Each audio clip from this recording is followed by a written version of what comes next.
A big dig is getting underway in Poland in search of a mystery train filled with treasures buried at the end of World War II. The Polish government has gone ahead and had the site cleared. Now the army is checking for Nazi booby traps.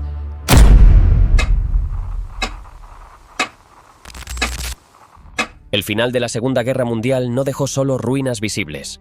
Europa entera quedó atravesada por secretos, silencios y riquezas ocultas. La caída del Tercer Reich no implicó únicamente el colapso de su maquinaria militar, sino también la dispersión de un enorme caudal de bienes saqueados. Oro, divisas, arte confiscado y objetos de valor extraídos sistemáticamente de los territorios ocupados. Mientras en Alemania el Reichsbank trasladaba su contenido a las profundidades de la mina de Merkers para protegerlo del avance aliado, comenzaban a trazarse otras rutas lejos del frente inmediato. Con la derrota cada vez más cercana, el régimen dispersó su riqueza a través de canales inesperados. Algunas quedaron registradas en archivos militares. Otras sobrevivieron solo como rumores persistentes. En el suroeste europeo, España se convirtió en un corredor discreto. Según documentos desclasificados por el Departamento de Guerra de Estados Unidos, entre 1942 y 1945, más de 150 toneladas de oro nazi atravesaron la frontera aragonesa a través de Canfranc, transportadas en camiones suizos hacia bancos centrales en Madrid y Lisboa.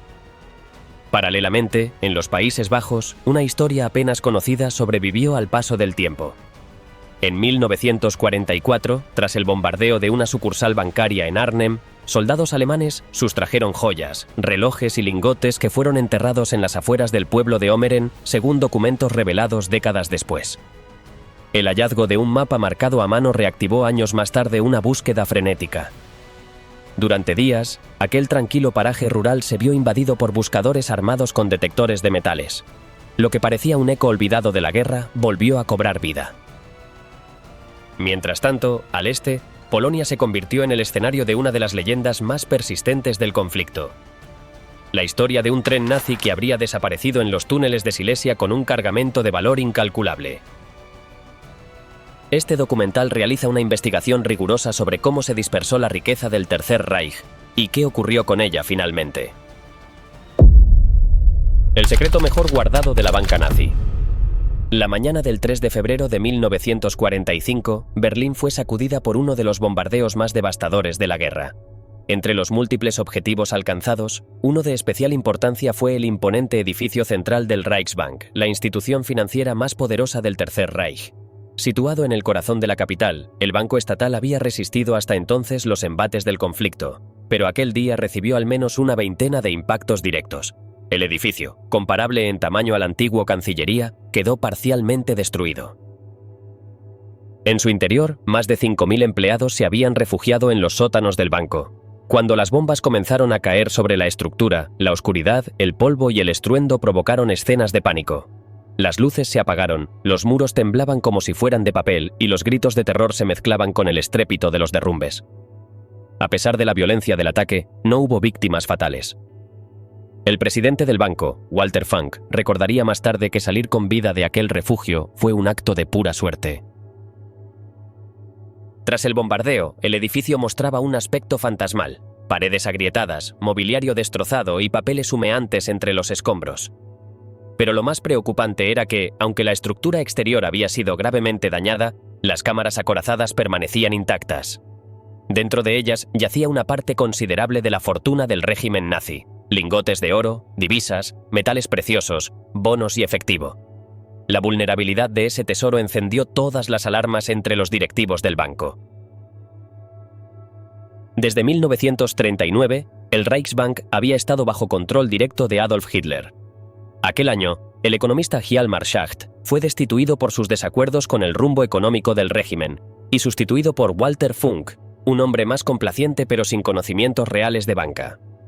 En la práctica, la gestión quedó en manos del vicepresidente Emil Pohl, quien, a pesar de prever la derrota alemana, optó por mantenerse leal al sistema. Fue Pohl quien orquestó el almacenamiento y redistribución del oro nazi. Durante la guerra, el Reichsbank acumuló metales preciosos procedentes de numerosos países ocupados. De Checoslovaquia se tomaron más de $2 millones en oro. De Hungría, 32 millones. Francia, a través del botín belga guardado en la Banque de France, aportó 200 millones. Incluso cuando los alemanes se retiraron de Italia, se llevaron consigo 100 millones más. Se estima que, en su punto más alto, las reservas del Reichsbank alcanzaron los 500 millones de dólares de la época. Buena parte de estos fondos se redistribuyeron a lo largo del territorio alemán. Aún así, Berlín seguía siendo el núcleo principal de esta riqueza saqueada. En tanto que el humo aún se elevaba sobre los restos del Banco Central alemán, las autoridades del Reich actuaron con premura. El traslado de personal y activos financieros se convirtió en prioridad absoluta. La decisión fue clara: evacuar a los principales departamentos a Weimar y Erfurt, mientras los valores estatales serían transportados a un lugar más seguro, oculto bajo tierra. El destino elegido fue una mina de potasa en Merkers, en el estado de Turingia, a más de 300 kilómetros de Berlín. El 9 de febrero partió el primer convoy. 1.000 sacos repletos de papel moneda, equivalentes a 1.000 millones de marcos del Reich, acompañados por divisas extranjeras, entre ellas más de 4 millones en billetes estadounidenses, salieron rumbo a Merkers. 3 días más tarde fue el turno del oro. Unas 100 toneladas, con un valor estimado en más de 200 millones de dólares de la época. El traslado ocupó 13 vagones de carga, y su descarga llevó 3 jornadas completas. Los lingotes fueron almacenados en la llamada Sala 8, una cámara situada en lo profundo de la mina Kaiseroda. Durante semanas, esa vasta fortuna permaneció oculta bajo la superficie del llano turingio. Pero la calma duró poco. A finales de marzo, las fuerzas del Tercer Ejército estadounidense, lideradas por el general Patton, cruzaron el Rin e iniciaron un avance fulminante hacia el este. El 4 de abril alcanzaron la región de Merkers. El intento alemán de replegar el oro hacia Berlín fracasó. El ferrocarril estaba paralizado y apenas pudieron rescatar parte del papel moneda. Los restantes 500 sacos fueron abandonados en los túneles. La caída de Merkers pasó desapercibida al principio, pero 2 días más tarde, un hecho inesperado cambió el rumbo. 2 policías militares estadounidenses, patrullando en un jeep, ofrecieron ayuda a 2 mujeres desplazadas. Durante el trayecto, una de ellas señaló la entrada de la mina y reveló que en su interior se encontraba el oro del Reich. La información fue rápidamente confirmada por otros testigos, incluidos prisioneros británicos empleados en la descarga semanas antes. El 7 de abril, una unidad del 90º Regimiento descendió al interior de la mina. Lo que hallaron superó cualquier expectativa. Montones de sacos con papel moneda, lingotes de oro, joyas y otros objetos de valor alineados a lo largo de los pasillos subterráneos. La cámara principal, protegida por un muro de ladrillo y una puerta de acero, fue finalmente abierta con dinamita. En su interior aguardaba intacto el corazón financiero del Tercer Reich. Aquel descenso a la mina no fue una simple inspección. Los oficiales estadounidenses accedieron a una caverna excavada en sal, de dimensiones colosales. Lo primero que vieron fueron más de 7.000 sacos colocados en hileras meticulosas. En su interior, cada uno contenía monedas o lingotes de oro, con un peso medio de entre 25 y 35 kilos por unidad. Se contaron más de 8.500 lingotes y una masa de monedas valoradas en más de 126 millones de dólares, incluyendo francos suizos, francos franceses y cientos de sacos con piezas de $20 estadounidenses. Un funcionario del banco capturado en la zona, el Dr. Werner Weick, confirmó que el botín incluía monedas de casi una decena de países. Además del oro y el efectivo, los soldados encontraron cientos de toneladas de archivos y obras de arte. En una galería contigua reposaban más de 400 toneladas de lienzos procedentes de museos alemanes. Había piezas de Rembrandt, Van Dyck, Tiziano y Durero. También se halló una escultura egipcia de valor incalculable, una pequeña estatua de la reina Nefertiti. El hallazgo fue tan relevante que Eisenhower, Patton y Bradley descendieron personalmente para comprobarlo. Entre bromas y tensión, los generales recorrieron los túneles custodiados por sus tropas. Patton se burló del arte hallado mientras Eisenhower inspeccionaba los fajos de marcos del Reich destinados a pagar a un ejército que ya se desmoronaba. Pese a las medidas de seguridad, el general Patton insistió en evacuar el contenido. El 14 de abril comenzó el traslado a la sede del Reichsbank en Frankfurt. Fueron necesarias 32 camiones, escoltas armadas, cobertura aérea y vigilancia nocturna. En total, se movieron 11.750 contenedores. Aunque la operación se dio por concluida sin incidentes, durante años circularon rumores sobre un camión desaparecido en el trayecto. 2015. El radar que encontró el oro nazi. Mientras el tesoro hallado en Merkers era trasladado bajo control aliado, en el sur de Polonia comenzaba a tomar forma una de las leyendas más persistentes del final de la guerra. Según distintas versiones transmitidas desde 1945, un tren nazi blindado habría partido cargado con cientos de toneladas de oro, joyas, armas y obras saqueadas. El convoy debía seguir rumbo al oeste, pero nunca llegó a su destino. La teoría más extendida sostiene que fue desviado de forma deliberada hacia un ramal oculto, posiblemente conectado a una mina o a los túneles excavados bajo un castillo de la región. Ese lugar, relacionado con el inacabado y enigmático Proyecto Riese, acabaría convirtiéndose en el centro de especulaciones, búsquedas y rumores durante décadas. Durante el régimen comunista, entre 1947 y 1989, las autoridades polacas realizaron numerosas búsquedas infructuosas. Sin embargo, la historia persistió gracias a Tadeusz Slowikowski, un habitante de Wałbrzych que dedicó su vida a investigar este supuesto tren. Supo por primera vez de su existencia en 1950, cuando tenía apenas 20 años. Su impulso no era solo histórico, su madre había muerto en Auschwitz. Poco después de la guerra, salvó a un alemán apellidado Schulz, quien, en agradecimiento, le habló de un pasadizo subterráneo cerca de una línea ferroviaria. Otro testigo, un operario de trenes, aseguró haber visto rieles adentrándose en un túnel que fue tapiado poco después. Afirmó que guardó silencio durante décadas por temor, tras presenciar la ejecución de una familia que vivía junto a la vía. El 5 de mayo de 1945, justo antes de la llegada del Ejército Rojo, los habitantes fueron fusilados y la casa arrasada. Desde la ventana más alta, dijo Slowikowski, se observaba claramente el movimiento de trenes entrando y saliendo de la zona. Aquella vivienda permanece deshabitada desde entonces. A lo largo de los años, Slowikowski elaboró maquetas detalladas con su teoría. 2 vías paralelas cruzando colinas, con una desviación hacia una galería oculta. Pero no se le permitió investigar hasta 2003. Cuando lo hizo, sufrió acoso. Fue amenazado por hombres armados, envenenaron a su perro, atacaron su casa y sabotearon su línea telefónica. Según él, todo respondía a métodos propios de antiguos servicios secretos. Planteaba que el tren pudo haber sido escondido en alguna de las muchas minas registradas en mapas de época, algunas probablemente aún minadas. Esta versión coincide con la de Magdalena Boch, directora del castillo de Książ, quien aseguró que podrían existir otros trenes ocultos con bienes artísticos o documentación clasificada. El propio alcalde de Wałbrzych, Roman Szelemej, reconoció que la región sigue siendo un enclave repleto de secretos. El testimonio de Slowikowski y las sospechas en torno al complejo subterráneo del castillo de Książ habían mantenido viva la leyenda, pero no fue hasta el verano de 2015 que el relato pareció cobrar forma tangible.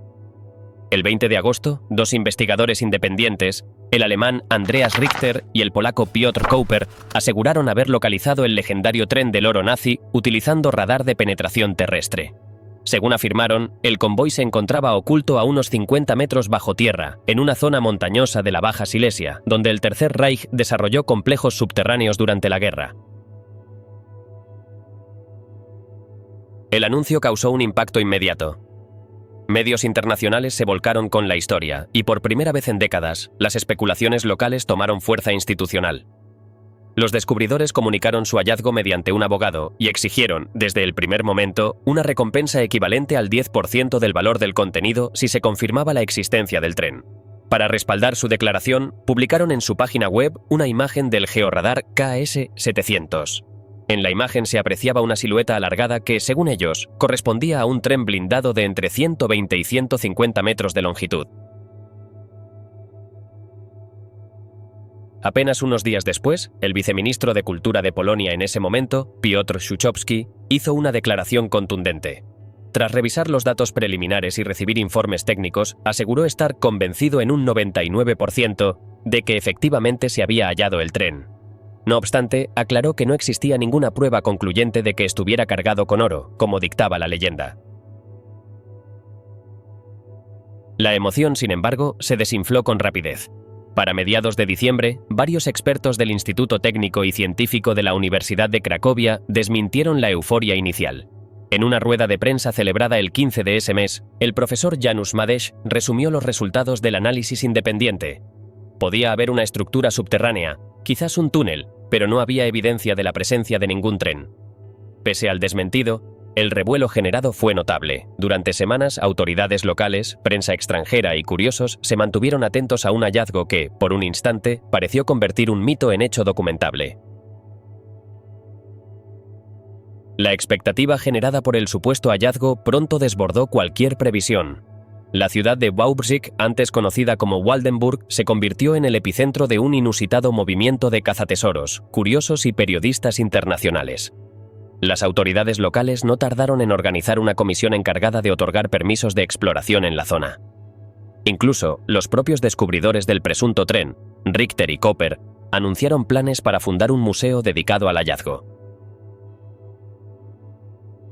El ejército polaco se unió a los operativos, no tanto por interés arqueológico, sino por la posibilidad de que la zona contuviera restos explosivos de la Segunda Guerra Mundial.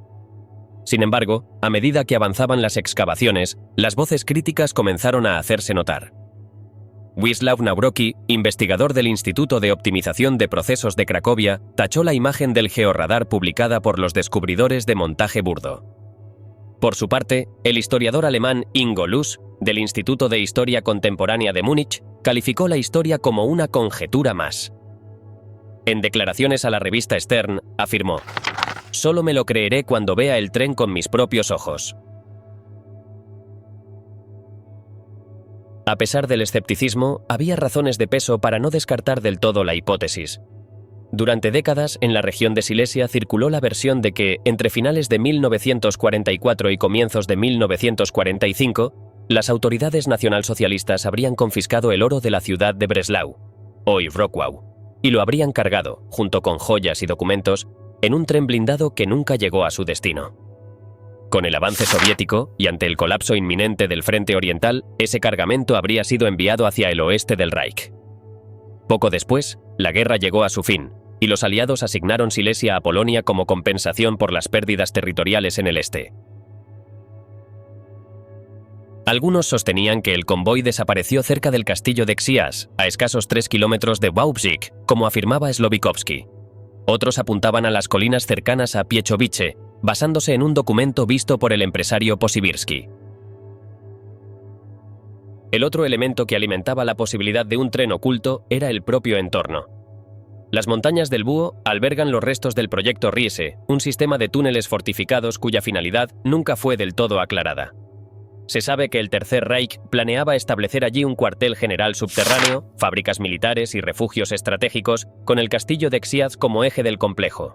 Ninguna de estas estructuras fue completada. El sistema Riese, compuesto por 7 instalaciones inconclusas, fue construido bajo condiciones inhumanas por prisioneros del campo de concentración de Gross-Rosen y sus subcampos. Según los registros de la fundación que conserva la memoria de ese lugar, al menos 13.587 personas perdieron la vida durante su construcción. Pese a la creciente polémica y al escepticismo de la comunidad científica, las autoridades autorizaron nuevas inspecciones. En noviembre de 2015 se llevaron a cabo 2 estudios independientes, uno liderado por Piotr Koper y Andreas Richter, y otro a cargo de la Academia de Minería y Metalurgia de Cracovia, bajo la dirección de Janusz Madej. El 15 de diciembre, este segundo equipo comunicó que no había rastro alguno de vagones ocultos. Solo se identificaron anomalías compatibles con formaciones geológicas o, en el mejor de los casos, un túnel colapsado. Madej, contundente, criticó la persistencia de los buscadores afirmando que es comprensible equivocarse, pero obstinarse en el error es otra cosa. Un tercer análisis, realizado por la Universidad de Ciencia y Tecnología de Cracovia, llegó a conclusiones similares. No se detectaron señales de ningún tren bajo tierra. Aún así, con el impulso de inversores privados, los preparativos para excavar continuaron durante 2016. En abril de ese mismo año, el consistorio local recibió una carta anónima de 10 páginas. El documento incluía mapas detallados, coordenadas técnicas y la declaración de un supuesto testigo que afirmaba haber visto 3 vagones escondidos tras una compuerta metálica en un ramal ferroviario encubierto. Las autoridades consideraron la información coherente y fiable. Sin embargo, el remitente no presentó ninguna solicitud formal, y según la legislación vigente, cualquier excavación en áreas con riesgo de restos bélicos debía ser aprobada por la Oficina de Protección de Monumentos. El 15 de agosto de 2016 comenzó la excavación oficial.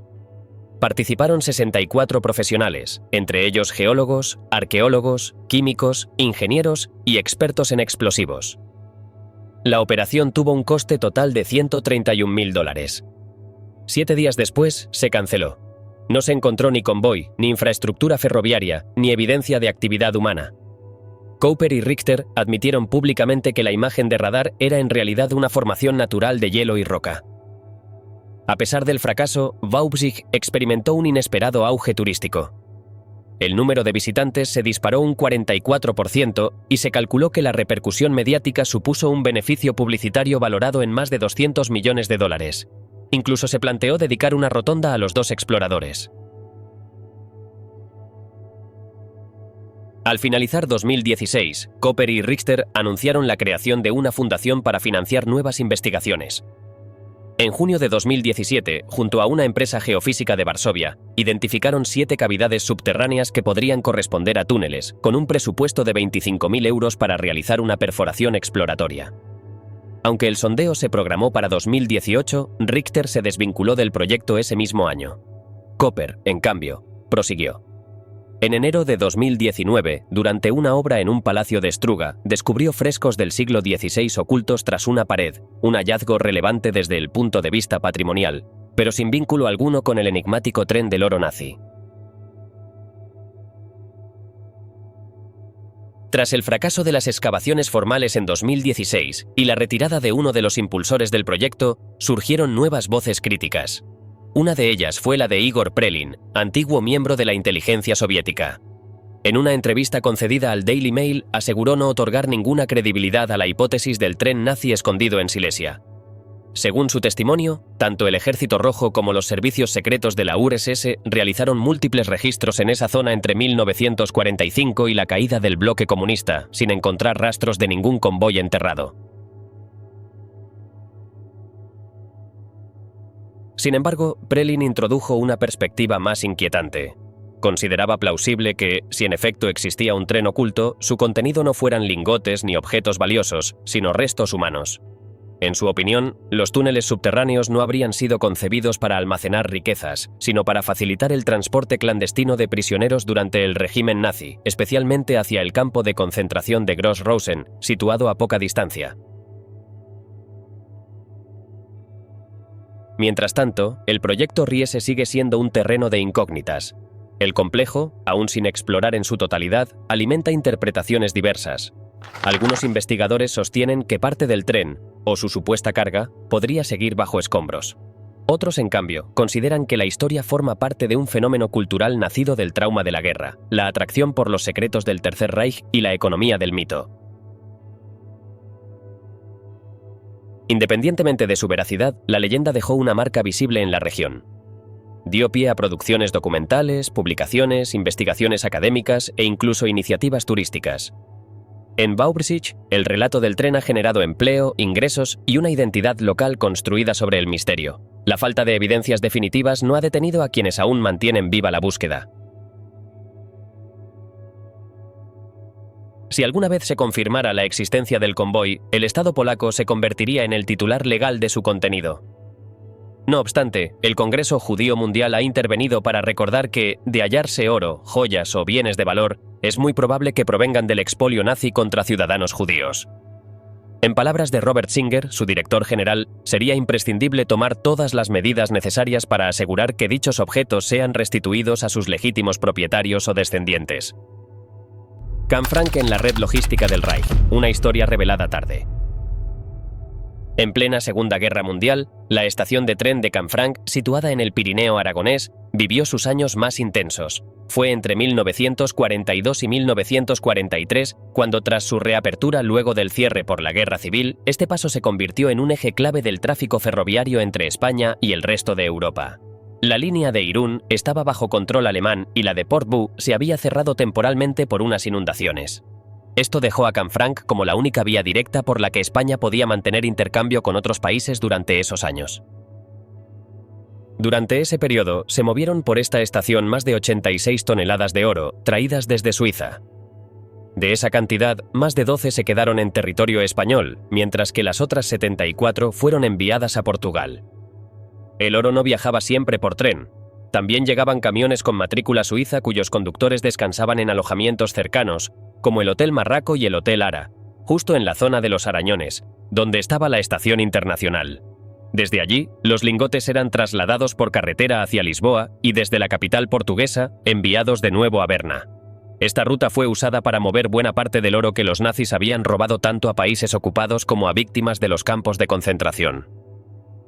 Ese mismo paso fue utilizado también para enviar desde España y Portugal minerales como el wolframio y el hierro, que eran esenciales para que siguiera funcionando la industria armamentística de Hitler. A cambio de esos metales, llegaba más oro procedente del saqueo nazi, que había sido lavado en bancos de Suiza para parecer legal. Este intercambio fue confirmado gracias a una serie de papeles encontrados décadas después en la misma estación de Canfranc. Los descubrió un ciudadano francés llamado Jonathan Díaz, que los rescató cuando ya estaban medio destrozados y olvidados. Con el cierre del túnel ferroviario en 1970 y la desaparición de la oficina de aduanas en 1992, este lugar quedó en el abandono. El servicio se eliminó como parte de las nuevas políticas de libre circulación dentro de la Unión Europea. Pero con él se perdió mucho más. Canfranc dejó de ser un punto estratégico, una salida oculta entre montañas que en su día fue clave para el tráfico de mercancías y para alimentar a media Europa en plena guerra. Encima del escudo de Canfranc todavía puede leerse el antiguo derecho de rota y porta, un privilegio real concedido en el siglo XV. Permitía a sus habitantes cobrar por cada carga o rebaño que cruzara su puente. El pueblo había sido en otros tiempos un lugar con aduana propia, donde incluso antes de la estación ya se cobraban tasas por el paso de mercancías. En la Edad Media, entre los siglos XI y XII, ya existía allí el llamado Campum Francum, un punto de paso con molino, casa de cambio y alojamiento para peregrinos que hacían el camino de Santiago cruzando el Somport en vez de Roncesvalles. El hallazgo de los documentos clave se produjo de forma inesperada. Jonathan Díaz, conductor de autobuses de origen español que trabajaba en la línea Oloron-Canfranc para una empresa francesa, solía aprovechar sus ratos libres entre viajes para pasear por la estación en ruinas. Era un día lluvioso de noviembre del año 2000 cuando decidió entrar al antiguo recinto, como había hecho otras veces, pero esta vez algo distinto llamó su atención: un montón de papeles tirados entre los vagones abandonados. Entre ellos, encontró una hoja con el sello del Ministerio de Hacienda español y la frase «Importación de lingotes de oro».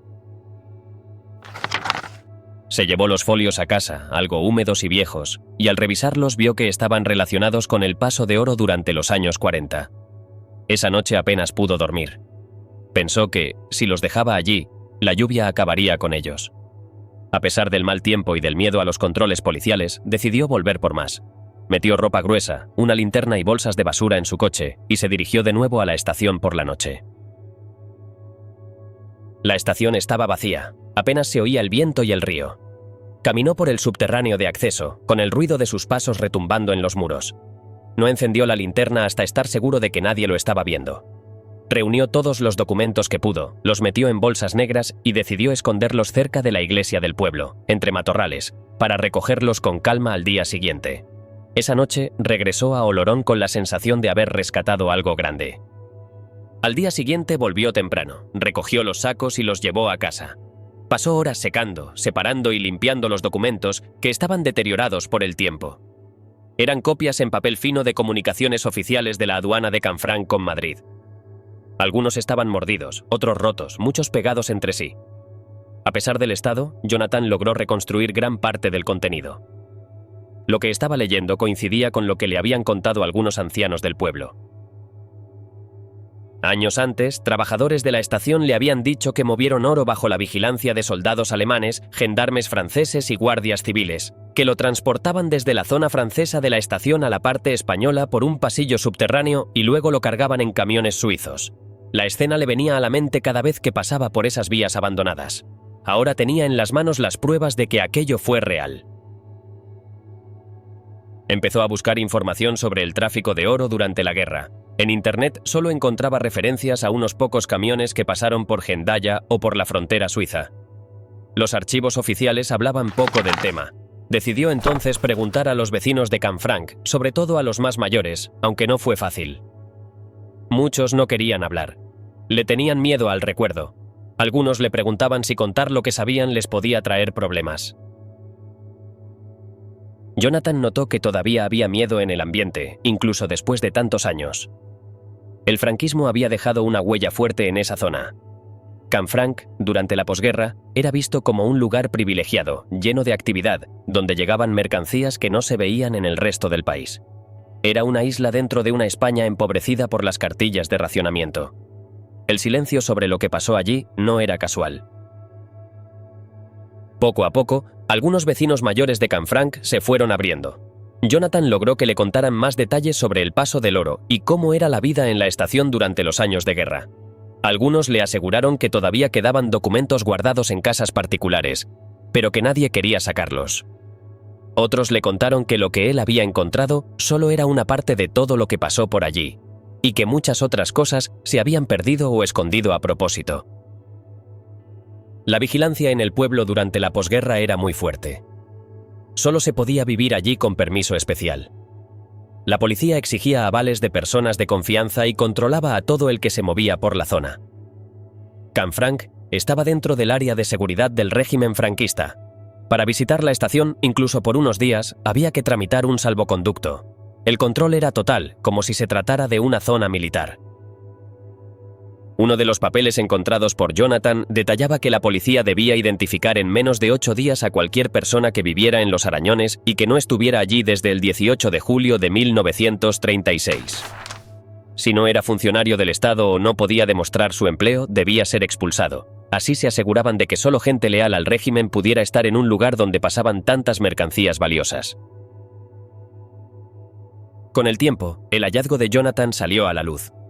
Renfe, que había dejado la estación en estado ruinoso, reaccionó mal. En vez de agradecer la recuperación de esos documentos, lo denunció por apropiación indebida al considerar que los papeles seguían siendo propiedad de la empresa. Le exigieron que los devolviera. Se abrió una causa judicial en Jaca. Mientras tanto, en secreto, también intentaron negociar con él. El francés nunca negó que había cogido los documentos, pero insistía en que estaban abandonados, mojados, tirados por el suelo, sin cuidado de nadie. Durante años, nadie de Renfe los había protegido ni archivado. Él simplemente los había salvado del deterioro total. Muchos habitantes del pueblo lo respaldaron. Sabían que, si no llega a ser por él, todo ese material se habría perdido para siempre. Gracias a esos papeles, se pudo saber que entre 1942 y 1943 pasaron por Canfranc más de 86 toneladas de oro suizo, de las que una parte fue a parar a manos del régimen de Franco y otra siguió camino hacia Lisboa. El oro, muchas veces robado a judíos o bancos ocupados por los nazis, fue intercambiado por wolframio y otros metales que salían de minas españolas y portuguesas. Estos materiales eran imprescindibles para que Alemania pudiera seguir fabricando armas. Los documentos detallaban fechas, cantidades, trayectos y empresas implicadas. La mayoría del transporte se hacía en camiones suizos que entraban por Canfranc. El metal precioso llegaba desde Suiza, pasaba por territorio francés no ocupado, cruzaba los Pirineos por esta estación y seguía hasta Madrid o Lisboa. Era una ruta larga, pero segura, alejada de los bombardeos y de los controles de los aliados. El tráfico por Canfranc fue tan intenso que la estación llegó a mover más de 1000 toneladas diarias de mercancías en ambos sentidos. Era el paso más activo del país. Lo que no se podía mover por Irún o Portbou pasaba por allí. La actividad económica del pueblo creció tanto que la población se duplicó. Había hoteles llenos, negocios abiertos, restaurantes funcionando día y noche. Era un mundo aparte, mientras en el resto de España se vivía con hambre y escasez. Años después, cuando Jonathan ya había hecho público todo, se supo que muchos más papeles históricos estaban aún en el muelle postal, una nave separada del edificio principal de la estación. Estaban en cestas rotas, húmedos, amontonados sin orden. Vecinos del pueblo intentaron recoger algunos para evitar que se perdieran. Muchos habían sido comidos por ratas o mojados por la nieve que entraba por los cristales rotos. En esa nave también había restos de la actividad de la aduana internacional. Cartas, telegramas, facturas, datos de envíos postales y registros de viajeros. Todo eso, que mostraba la historia real de lo que ocurrió en Canfranc, estuvo a punto de desaparecer sin que nadie lo notara. La propia estación fue usada durante años como plató de anuncios y películas, sin que se protegiera nada de su interior. El oro del Tercer Reich pasó por Canfranc y el mundo lo ignoró durante más de medio siglo. El hallazgo accidental de Jonathan Díaz no solo sacó a la luz documentos olvidados, sino que también reactivó el interés por una parte silenciada de la historia. Hoy se sabe con certeza que aquella estación de montaña, rodeada de nieve y escondida entre montañas, fue uno de los puntos clave por donde se movió parte de la riqueza robada por el régimen nazi. Una ruta secreta entre Suiza, España y Portugal, en la que colaboraron varios gobiernos, empresas privadas y agentes internacionales. El oro, al final, no solo compró armas, compró también silencio. Ommeren, un pueblo holandés bajo la atención internacional. En enero de 2023, los archivos nacionales de los Países Bajos publicaron miles de documentos de la Segunda Guerra Mundial que habían estado guardados durante décadas. Entre ellos apareció un mapa dibujado a mano por un soldado alemán, donde se marcaba con una X el supuesto lugar donde los nazis habrían enterrado un cargamento de oro. El sitio señalado estaba en las afueras de un pequeño pueblo llamado Ommeren, en el centro del país. Ese papel causó un revuelo inmediato. El mapa incluía notas y líneas que indicaban caminos y árboles como referencias. Decía que allí, en ese punto exacto, se habían escondido cajas con monedas de oro, joyas, piedras preciosas y otros objetos de valor. La información no era nueva para todos. Ya en 1947, autoridades holandesas habían oído hablar de ese tesoro y lo buscaron sin éxito, pero el tema quedó archivado. Con la publicación oficial del mapa, la historia salió a la luz de forma pública por primera vez. El mapa había sido entregado por un antiguo soldado alemán que afirmó haber presenciado personalmente cómo se enterraban las cajas durante los últimos meses de la guerra.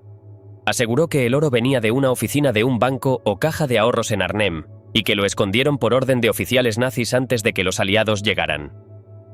El mapa fue encontrado en un viejo expediente con el código 1947-32, que también contenía informes de interrogatorios hechos a ese exsoldado alemán, notas de inteligencia y cartas entre distintos funcionarios. Todo apuntaba a que, al final de la guerra, un grupo pequeño de soldados escondió 3 cajas llenas de objetos robados. El objetivo era evitar que cayeran en manos del ejército aliado. Las autoridades holandesas ya habían intentado encontrar ese tesoro en su momento. En 1947 hicieron una excavación en el mismo lugar que marcaba el mapa, pero no hallaron nada. No había tecnología avanzada como georradares ni drones, solo palas, planos básicos y testimonios a mano. Tras varios días de trabajo sin resultados, el caso se cerró y los papeles quedaron guardados en los archivos estatales. Décadas después, cuando los documentos fueron liberados en 2023 como parte de una desclasificación anual, el mapa captó la atención de medios internacionales. Gente de todo el país comenzó a interesarse en la historia. Algunos llegaron al pueblo con detectores de metales, otros con palas dispuestos a buscar por su cuenta. Pero el terreno estaba protegido, era parte de una zona natural y solo se podía excavar con permiso oficial. La Fundación Histórica de Ommeren pidió entonces a las autoridades que se hiciera una excavación seria y supervisada. No querían que curiosos destruyeran el entorno natural ni que aparecieran buscadores ilegales. La municipalidad aceptó la petición y se organizó una intervención arqueológica con ayuda del Instituto Holandés de Patrimonio Cultural. La excavación oficial en Ommeren arrancó el 1 de mayo de 2023. El lugar, una zona verde rodeada de árboles cerca del pueblo, fue cercado por seguridad. Participaron arqueólogos profesionales, técnicos del Patrimonio Nacional y miembros del servicio municipal. Trajeron maquinaria especializada, escáneres de subsuelo y sistemas para detectar objetos metálicos enterrados. El trabajo duró varios días. Se excavaron varias zanjas en los puntos que coincidían con las marcas del mapa original. Los equipos trabajaron con cuidado, controlando cada capa del suelo para evitar dañar cualquier posible objeto oculto. Se recogieron muestras, se fotografiaron los perfiles del terreno y se tomaron registros detallados de cada metro intervenido. La zona había cambiado con el paso del tiempo. Árboles que estaban en el mapa ya no existían. El terreno estaba más húmedo y blando por las lluvias de primavera. Aún así, los arqueólogos localizaron los lugares que coincidían con las instrucciones del antiguo soldado. En total se abrieron al menos 3 áreas de búsqueda, con profundidad suficiente para detectar cualquier tipo de caja o estructura enterrada. Pero no apareció nada. ni monedas, ni joyas, ni restos de madera o metal oxidado que indicaran que hubo algo enterrado. El resultado fue negativo. El equipo concluyó que, si alguna vez hubo un escondite en ese punto, ya no quedaba nada. Una posibilidad es que alguien hubiera desenterrado las cajas muchos años antes, quizá durante los intentos de búsqueda de 1947 o incluso después, sin que se registrara oficialmente.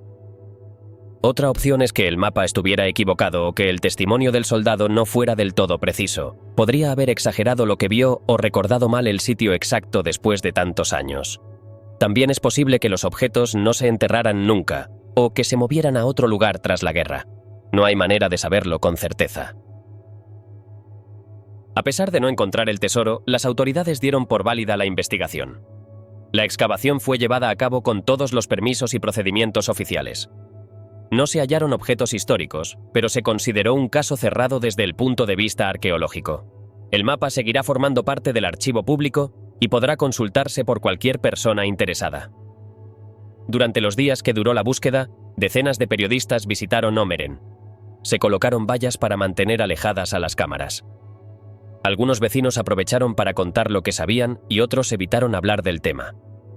El pueblo, tranquilo la mayoría del año, se convirtió por unos días en el centro de atención de medios de todo el mundo. Se publicaron notas en inglés, español, alemán y neerlandés. El caso provocó un debate sobre qué hacer con este tipo de historias. Muchos se preguntaban si debía seguir buscándose el tesoro, o si era mejor dejarlo en el pasado. Algunos arqueólogos dijeron que lo más probable es que, si alguna vez existió, ya fue recuperado por alguien. Otros creen que podría seguir allí, pero a mayor profundidad o en otro punto cercano. Lo cierto es que el mapa existe, el testimonio también, y hay documentos oficiales que lo respaldan. Pero por ahora no hay oro. Lo único encontrado fue una mezcla de tierra removida, algunas raíces viejas y muchas preguntas sin resolver. Después de la excavación, el mapa se volvió objeto de curiosidad histórica. Estaba dibujado con lápiz sobre papel amarillento. Tenía líneas marcadas a mano, algunos nombres de caminos y la señal de una X, donde se decía que habían enterrado las cajas. La letra era de un alemán que, según los archivos, había sido interrogado por funcionarios neerlandeses en 1946 y 1947. Su declaración fue la base de todo lo que se intentó después. En esos documentos también se mencionaba que el oro podría haber salido de una sucursal bancaria en Arnhem que fue saqueada durante los combates del invierno de 1944. La historia decía que, cuando las tropas alemanas empezaron a retroceder, algunos oficiales decidieron esconder los objetos de valor que no podían llevarse. Eligieron un lugar fuera de la ciudad, tranquilo y fácil de recordar, una zona de campo en Ómeren. El mapa quedó guardado en los archivos holandeses por más de 75 años. Solo un pequeño grupo de personas sabía que existía. No se había hecho público hasta la desclasificación masiva de enero de 2023, cuando se liberaron miles de documentos relacionados con la guerra. Ese evento es habitual en los Países Bajos. Cada año se abren nuevos archivos del periodo bélico para consulta pública. La reacción fue inmediata. El mapa se viralizó. Salió en medios como BBC, CNN, Reuters y The Guardian. También fue compartido por canales locales como NOS y Omroep Gelderland. En redes sociales algunos empezaron a hacer teorías comparando el caso con películas de aventuras. Otros publicaban rutas o coordenadas tratando de encontrar coincidencias en Google Maps. Pero las autoridades fueron claras desde el principio. La búsqueda solo podía hacerse con control oficial. El terreno donde se marcaba el tesoro pertenece al gobierno local y está dentro de un área protegida. No se permiten excavaciones privadas. Además, los técnicos advirtieron de un posible riesgo por explosivos sin detonar de la Segunda Guerra Mundial que todavía podrían estar bajo tierra. El Instituto Holandés de Patrimonio Cultural consideró que el caso había sido gestionado correctamente. No se halló el tesoro, pero se hizo una búsqueda seria, documentada y respetuosa. Los expertos recordaron que, en arqueología, no siempre se trata de encontrar objetos, sino de confirmar hechos. En este caso, se confirmó que el lugar fue examinado y que no hay evidencia de que el oro siga ahí. En el pueblo de Ómeren, la vida volvió a la normalidad. Algunos vecinos creen que la historia es cierta y que el tesoro ya fue sacado hace décadas. Otros piensan que nunca existió. Hay quienes ven todo como una leyenda local que creció con el tiempo. Pero el mapa sigue ahí, escaneado, catalogado y disponible para quien quiera revisarlo. Lo que dejó este caso fue más que una búsqueda de oro. Mostró cómo una hoja olvidada en un archivo puede reactivar historias del pasado. Demostró también que el interés por los rastros del Tercer Reich sigue vivo y que todavía hay capítulos abiertos de esa época. El oro nazi, real o no, volvió a ser noticia gracias a un mapa dibujado hace casi 80 años. Por ahora, en Omeren no hay oro, solo tierra removida, una historia inquietante y una cruz en un papel viejo que sigue dando vueltas por todo el mundo.